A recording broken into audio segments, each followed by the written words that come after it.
The Texas legislature is soon to begin a special session as they take a look at the flooding. The second time this year they will meet, and the second time this year they will consider a bill to establish and fund an emergency response plan. It failed to make it out of the 89th legislative session, even though it passed out of the House of Representatives. CBS Austin's Amarillo Cheetah explains what happened and who's making it a priority for the special session.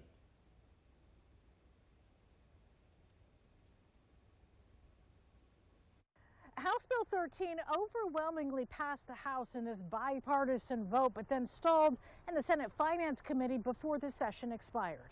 The reason that it didn't get a hearing in the Senate is a good question for the Senate and the senators and the lieutenant governor. Looking at what the governor has added to the special session call, I think we're going to get a chance to know. State Representative Trey Martinez-Fisher from San Antonio voted yes on House Bill 13 during the regular session. It would have created a new government council to establish an emergency response plan and grant program. Both would have been aimed at facilitating better communication between first responders. The bill also called for the plan to include the use of outdoor warning sirens. State Representative Donna Howard of Austin voted yes. In a statement, she says, in part, in the wake of the devastating floods across central Texas, it's clear that seamless communication among first responders is not just beneficial, it's vital. Austin Representative John Busey III also supports the bill and says in a statement, public safety is paramount, and during emergency like these, timely communication can save lives. It's Representative Wes Verdell of Kerrville who was among the minority voting no.